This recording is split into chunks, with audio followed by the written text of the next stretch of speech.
제가 얼마 전에 영국 BBC 방송국에서 제작한 아주 흥미로운 다큐멘터리를 하나 보았습니다. 그것은 아주 어릴 때 질병 때문에 완전히 실명했던 한 맹인에 관한 실화였는데, 그가 중년이 되었을 즈음 안과 의술이 발전하여 그의 눈을 치료할 수 있는 방법이 생겼습니다. 그의 평생을 맹인으로 살았던 그는 큰 기대를 하면서 수술을 받았는데 그 결과도 아주 좋았습니다. 수술을 집도했던 의사의 소견에 따르면 그의 눈은 안과의학적으로는 그의 완벽하게 치료되었던 것입니다. 이 말은 외부의 빛이 그의 수정체를 통해 들어와서 망막의 상을 만들기까지 모든 물리적 과정 및 신체적 작용이 정상적으로 회복되었다는 뜻이었습니다. 그런데 전혀 뜻밖의 문제가 발생했습니다. 그 맹인은 자기가 눈으로 보고는 현상을 이해를 하지 못했습니다. 다시 말해서 그의 눈에 비친 상이 시신경을 통해 두뇌로 전달되는 과정까지는 아무 문제가 없었지만, 정작 그의 뇌는 그의 눈에서 전달해주는 시각적 정보를 전혀 해석할 수 없었습니다. 예를 들면 그는 어린 아들이 아빠인 자기를 보고 미소를 지어도 그 웃음에 담겨있는 사랑의 감정을 깨닫지 못했으며, 차를 타고 갈 때 멀리 전방에 있던 물체가 점점 거대하게 커지면서 자기에게 갑자기 덮쳐오는 것처럼 보이는 장면에 공포심을 느끼면서 몸을 움츠렸습니다. 왜냐하면 한창 뇌가 성장할 무렵에 실명했던 까닭에 정상적인 사람의 뇌에서 시각 정보를 받아들이고 해석하는 부분이 청각이라든지 촉각 등 다른 정보를 처리하는 기능으로 바뀌어버렸기 때문이었습니다. 그래서 그 사람은 시력 자체는 완전히 회복되었음에도 법적으로는 여전히 시각장애자이며 외출할 때도 반드시 맹독연을 데리고 나가야 하는 상태였던 것입니다. 그와 마찬가지로 영적으로도 눈으로는 보지만 마음으로는 보지 못한 일이 정말 많은 사람에게서 실제로 벌어지고 있습니다. 예수님께서는 오늘 본문에서 바로 그런 사람을 가리켜 너희가 맹인이 되었더라면 죄가 없으려니와 본다고 하니 너희 죄가 그대로 있느니라 라고 책망하셨던 것입니다. 이것은 눈으로는 예수님을 보고 있지만 마음으로는 그 예수님을 여전히 제대로 알지 못하는 사람을 가리켜 하신 말씀이었습니다. 이 시간 저는 날 때부터 맹인된 사람을 찾아오신 예수님을 살펴봄으로써 세상의 빛으로 오신 예수 그리스도를 자기 심령의 눈으로 똑바로 보고 알게 된 사람의 인생에는 과연 어떤 놀라운 일이 벌어지게 되는지를 함께 상고해 보고자 합니다. 첫째, 예수님을 마음의 눈으로 본 사람은 절망적 인생에서 벗어나 하나님의 일에 쓰임받는 존재로 격상됩니다. 1절부터 7절까지 함께 봉독하겠습니다. 예수께서 길을 가실 때 날 때부터 맹인된 사람을 보신지라. 제자들이 물어 이르되 라삐여, 이 사람이 맹인으로 난 것이 누구의 죄로 인함이니까? 자기니까 그의 부모이니까? 예수께서 대답하시되 이 사람이나 그 부모의 죄로 인한 것이 아니라 그에게서 하나님이 하신 일을 나타내고자 하심이라. 때가 아직 낮음에 나를 보내신 이의 일을 우리가 하여야 하리라. 밤이 오리니 그때는 아무도 일할 수 없느니라. 내가 세상에 있을 동안에는 세상의 빛이 이루라. 이 말씀을 하시고 땅에 침을 뱉어 진흙을 이겨 그 눈에 바르시고 이르시되 실로암 못에 가서 씻으라 하시니, 실로암은 번역하면 보냄을 받았다는 뜻이라. 이에 가서 씻고 밝은 눈으로 왔더라. 아멘. 길을 가다가 날 때부터 맹인된 사람을 보게 된 제자들은 예수님께 이 사람이 맹인으로 난 것이 본인의 죄 때문입니까? 아니면 그 부모의 죄 때문입니까? 라는 질문을 했습니다. 당시 유대의 랍비들은 모든 인간의 고통은 죄가 그 원인이라고 생각하고 있었습니다. 그래서 이처럼 선천적 병이나 기형을 가지고 태어난 사람은 그가 모친의 태중에 있을 때 뭔가 죄를 저질렀거나 혹은 그 부모 중 한 명이 음란한 마음을 품는다든지 또는 하열 도중에 부부관계를 나눴기 때문에 그런 벌을 받게 된 것이라고 주장했던 것입니다. 하지만 제자들로서는 도대체 뱃속에 있는 아기가 무슨 죄를 어떻게 지을 수 있는지 알 수 없는 일이었습니다. 또한 부모 쪽의 책임이라면 도대체 얼마나 큰 죄이기에 자식이 맹인으로 태어나는, 즉 부모 본인이 직접 당하는 것보다 훨씬 더 고통스러운 벌을 받게 되는지 이해가 되지 않았던 것입니다. 그 질문에 대하여 예수님께서는 이 사람이라 그 부모의 죄로 인한 것이 아니라고 간단히 대답하셨습니다. 그래서 예수님께서 인간의 질병으로 고통당하는 것이 근본적으로 죄 때문이라는 사실 자체를 부인하신 것은 아닙니다. 그 사실은 앞서 38해 된 병자를 고치신 후에도 나중에 그에게 보라, 내가 나았으니 더 심한 것이 생기지 않게 다시는 죄를 범하지 말라고 말씀하신 것을 보아서도 잘 알 수 있습니다. 그러므로 본문의 말씀은 사람이 죄를 지으면 벌을 받게 되는 것은 사실이지만 그렇다고 해서 모든 질병이 다 죄 때문에 생기는 것은 아니다라는 뜻입니다. 그런 후 예수님께서는 그가 그처럼 날 때부터 맹인이 된 원인에 대하여 그에게서 하나님이 하시는 일을 나타내고자 하심이라고 정말 기상천외한 대답을 해주셨습니다. 선천적 맹인이라는 것은 최악의 벌이든지 아니면 최소한 최악의 불행임이 틀림없어 보이는데 예수님께서는 그것이 오히려 하나님께서 행하시는 큰 역사를 드러내기 위한 일이라고 하신 것입니다. 이것은 곧 하나님께서는 인간의 범죄와 그로 인하여 받게 된 저주의 상태까지 사용하셔서 결국 당신의 뜻과 계획을 오묘하게 섭리해 나가시는 것을 가리킵니다. 나를 보내신 이의 일을 우리가 하여야 하리라는 말씀 역시 그런 맥락으로서 특히 여기서 우리라는 복수형과 하여야 하리라, must라는 단어를 사용하신 것은 예수님께서 하시는 일에 그 제자된 자 역시 반드시 함께 참여해야 함을 명하신 말씀입니다. 즉 맹인을 치유해 주신 것은 예수님께서 본문에서 친히 행하신 하나님의 일이지만 그 예수님을 통해 본격적으로 진행될 하나님의 구속사 완성을 위한 일은 12제자는 물론 예수님을 믿고 따르는 모든 신자도 같이 동력해야 할 사명이 됨을 말씀하신 것입니다. 이어서 예수님께서는 땅에 침을 뱉으시고 진흙을 이겨서 그 맹인의 눈에 바르시고는 실로암 못에 가서 씻으라고 하셨습니다. 예수님의 그런 지시는 단지 그가 당신의 말씀을 믿고 그대로 행하는지 그 순종 여부를 보시려는 것이었습니다. 그 맹인 역시 그런 행위가 선천적 맹인을 치료해줄 만한 효능을 발휘할 수 없다는 것쯤이야 상식적으로 충분히 알고 있었을 것입니다.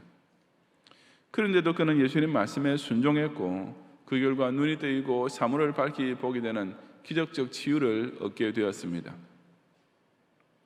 날 때부터 맹인이었던 사람과 마찬가지로 우리 모두 출생 때부터 절망적 인생일 뿐이었습니다.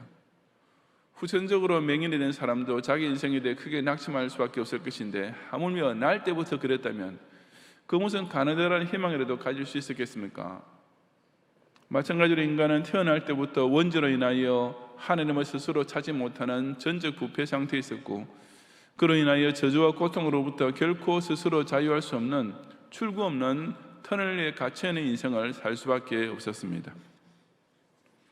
하지만 빛 대신 예수님을 만나고 그 예수님을 자기 마음의 눈으로 바로 보게 된 사람은 그런 절망적 상황으로부터 기적적인 출구를 찾게 됩니다. 조금 전까지 스스로 자기 한 몸 앞가림조차 할 수 없던 무능력하기 짝이 없던 사람이 순식간에 하나님이 하시는 일을 나타내는 엄청난 목적을 위해 쓰임받는 실로 요긴한 존재로 탈바꿈하게 되는 것입니다. 속된 표현을 빌리자면 정말이지 이것이야말로 진짜 인생 역전이 아니겠습니까? 완전 무능력에 빠져있던 저 여러분이 구속사의 완성이라는 하나님의 일을 하게 되고 교회를 통해 우리라는 신앙 공동체의 일원으로서 함께 동료하게 된 것은 보통 특권이 아닌 것을 깨달아야 합니다. 이전에는 자기 인생을 하나도 제대로 주체하지 못하고 무기력과 절망에 빠졌던 우리가 이제는 하나님을 영화롭게 하는 가장 가치 있는 삶을 살게 된 것은 실로 보통 은혜가 아닙니다.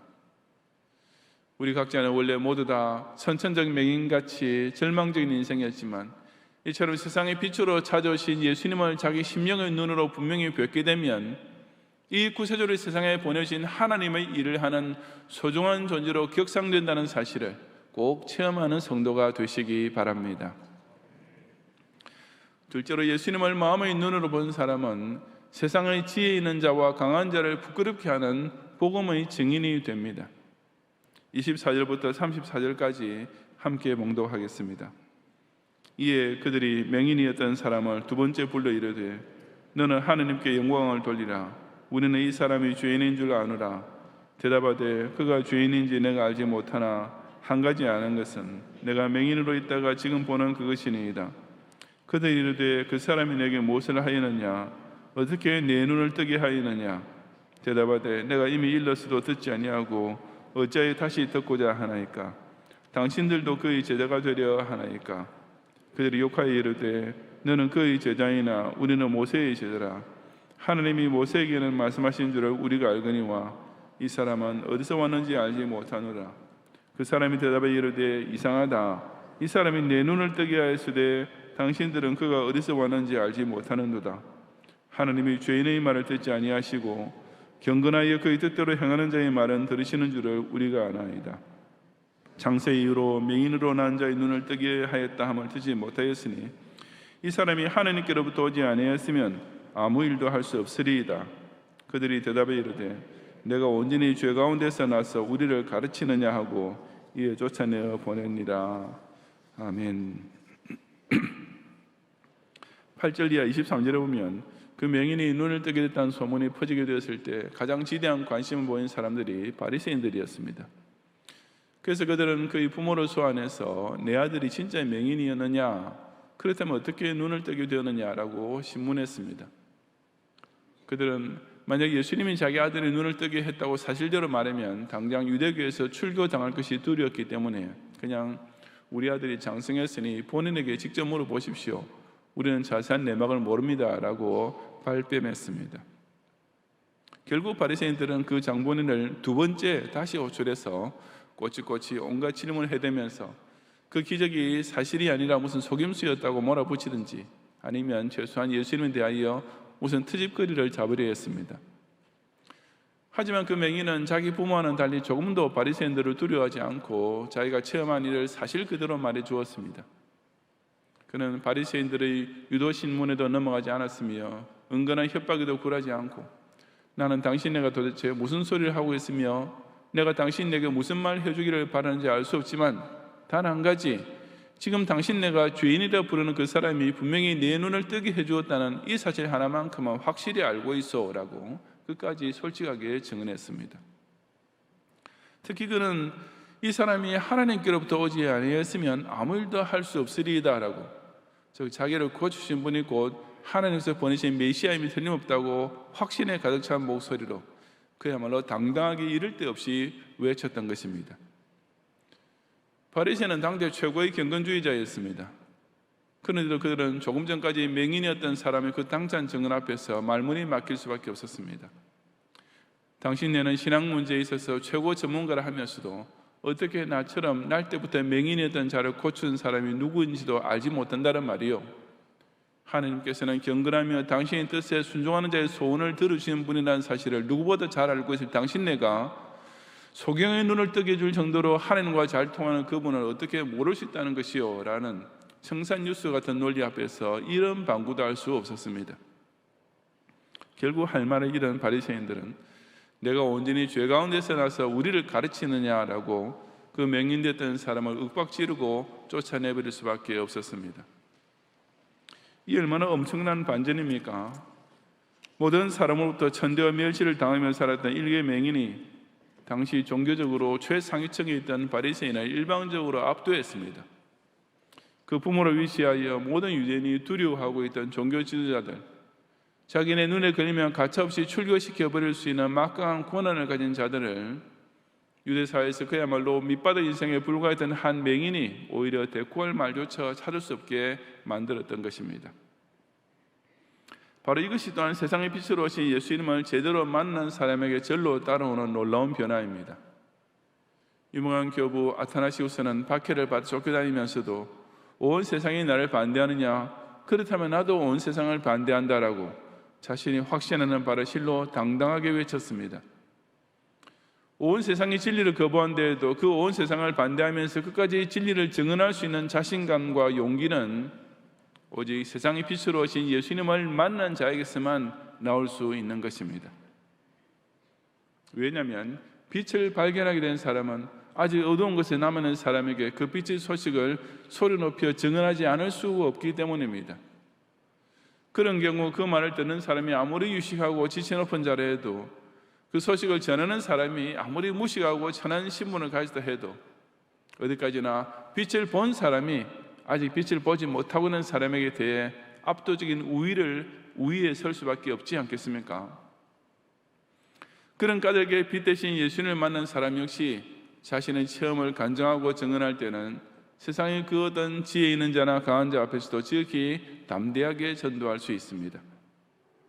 오늘도 창세 이후로 듣지 못했던 놀라운 기적을 영적 맹인에게 베풀으시는 예수 그리스도를 심령의 눈으로 밝히 봄으로써 비록 인간 사회에서는 보잘것없는 인생이라 할지라도 이처럼 세상의 지혜롭고 강한 자를 향해 오히려 당당하게 이 주님을 전파하는 성도가 되시기 바랍니다.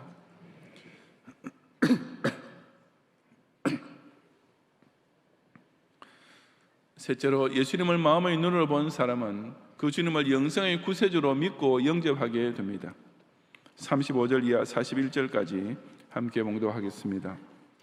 예수께서 그들이 그 사람을 쫓아냈다 하는 말을 들으셨더니 그를 만나서 이르시되 내가 인자를 믿느냐 대답하여 이르되 주여 그가 누구시오니까 내가 믿고자 하나이다.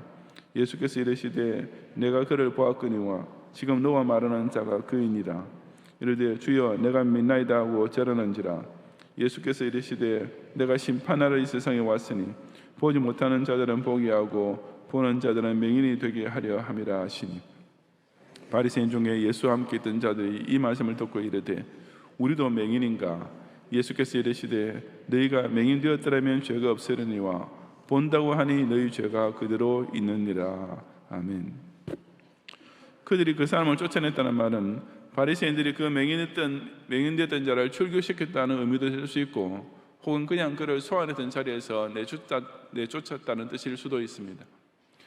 어느 쪽이든지 간에 그가 유대사로부터 따돌림을 당하게 된 것만은 틀림없는 사실인데 그 소식을 들으신 예수님께서는 의도적으로 그를 다시 만나 주셨습니다.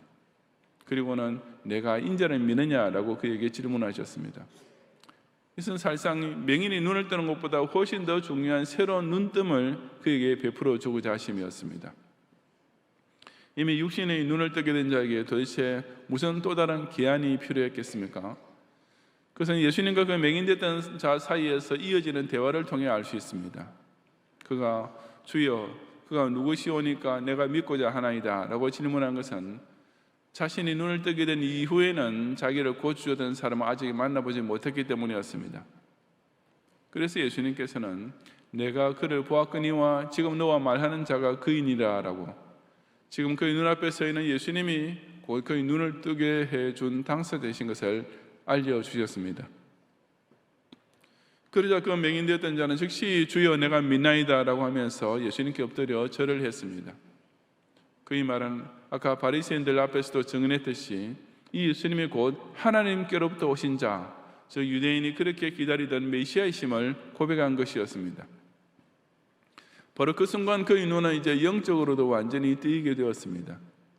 예수님을 자신의 인격과 양심으로서 성자 하나님으로 죄인의 구주로 믿게 되는 것이야말로 사람에게 가장 중요한 최고 시력인 것입니다. 바리새인은 바로 그 점에 있어서 본다고 하지만 실상은 보지 못하는 맹인이었습니다. 또한 예수님은 그처럼 당신을 구세주로 믿지 못하는 자들을 심판하러 세상에 오신 분이셨습니다. 참 기가 막히는 것은 예수님께서 내가 보지 못하는 자들은 보게 하고 보는 자들은 맹인이 되게 하려 함이라 라고 말씀하시자마자 바리새인들이 우리도 맹인인가 라고 반문했다는 사실입니다. 그처럼 예수님 말씀의 문자적 의미는 즉시 알아들었으면서도 그들은 끝내 예수님을 세상의 빛으로 받아들이지는 않았습니다. 바로 그 결과 그들은 본다고 하니 너희 죄가 그대로 있느니라 라는 예수님 말씀 그대로 육신의 눈은 뜨고 있지만 예수님을 믿는 영의 눈을 뜨지 못함으로써 결국 죄 가운데 죽을 수밖에 없는 인생으로 끝나고 말았던 것입니다. 원래 성자 하나님이시면서도 사람의 몸을 입으시고 세상에까지 친히 찾아오신 예수님을 보고서도 이 주님을 자신의 구세주로 볼 줄 모르는 사람이야말로 문자 그대로 눈뜬 장님입니다.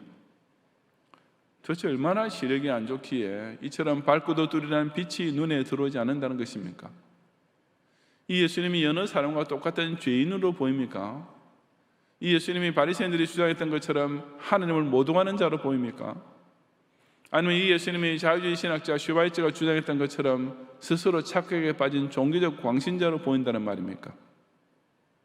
그런 사람은 그야말로 눈으로는 예수님을 보고 있지만 자기 마음으로는 전혀 볼 줄 모르는 영적 맹인이며, 그러면서도 스스로는 잘 본다고 주장하니 그 불신앙의 죄가 그저 있는 자일 뿐입니다.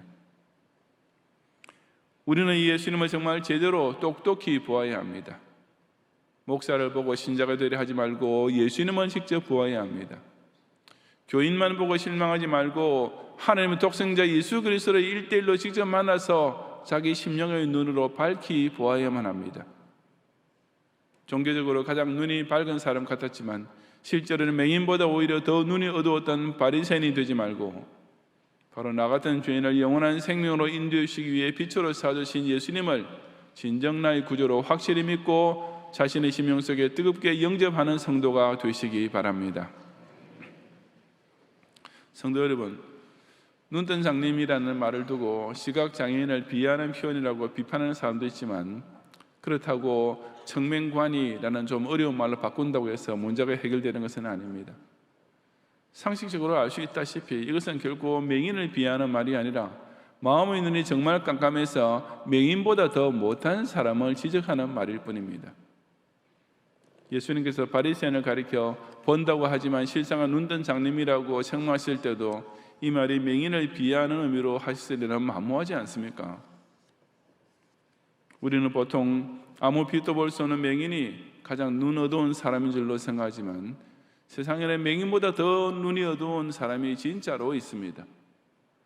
바로 예수님을 눈으로 보고도 마음으로는 믿지 못하는 자입니다. 물론 지금은 아무도 예수님을 육신의 눈으로 직접 목격할 수는 없지만 예수님을 그저 2000년 전 유대 땅에 실존하던 한 역사적 인물로만 아는 것이 곧 눈으로만 보는 것과 동일합니다. 예수님을 4대 성인 중 한 사람 정도로만 인정하는 것 또한 여전히 눈으로만 예수님을 보는 것입니다. 교회 다니고 예배에 참석하면서 목사가 설교 시간에 가장 많이 외치는 예수님 이름을 자주 듣고 있다고 해도 아직 사실은 눈으로만 예수님을 보는 수준에 머물러 있을 수도 있습니다. 여러분 가운데 이런 예수님 말씀 앞에서 바리새인처럼 지금 나보고 맹인이라고 하는 말인가 라는 반감이 불쑥 올라오는 사람은 혹 없습니까? 저 맹인 되었던 자에게 일어났던 세 가지 변화가 자신의 삶 속에도 나타나는지를 스스로 살펴보시기 바랍니다. 만약 그런 변화가 없으면 그 사람은 아마 너희가 본다고 하니 너희 죄가 그대로 있느니라 라는 예수님 말씀에 해당하는 당사자일 것입니다. 하지만 혹 그렇더라도 그럴수록 예수님은 바로 그처럼 보지 못하는 자를 보게 해주시려고 세상에 오신 분임을 더욱 의지하고 믿음을 달라고 기도하시기 바랍니다. 사람이 육신의 눈이 아니라 심령의 눈으로 예수님을 뵙게 되면 그 인생이 근본적으로 완전히 변화됩니다. 자신의 심령으로 예수님을 만나고 영접한 성도는 이전의 절망적인 인생을 벗어나 하나님의 일에 크게 쓰임받는 귀중한 존재로 격상됩니다. 자신의 인격 깊은 곳에 예수님 상에 똑똑하게 각인된 성도는 사회생활을 하며 자기보다 더 학식 있고 권력이 높은 사람을 만나도 조금도 주눅들지 않고 담대하게 전도하게 됩니다. 육안이 아니라 영안을 통해 이 예수님이 누구시며 어떤 분이신지를 밝히 보고 깨닫게 된 성도는 진실로 예수님은 하나님의 아들이시며 나의 구세주이시다라고 뜨겁게 신앙 고백함으로써 죽음이라는 불가항력적인 저주로부터 완전히 해방되어 영원한 생명의 구원을 얻게 되는 것입니다. 다가오는 성탄절을 통해 이처럼 세상의 빛으로 오신 예수님을 자신의 마음 문을 열어 더 가까이 만나 뵙고 더욱 굳게 믿고 따르는 성도가 되시기를 주님의 이름으로 축원합니다. 아멘.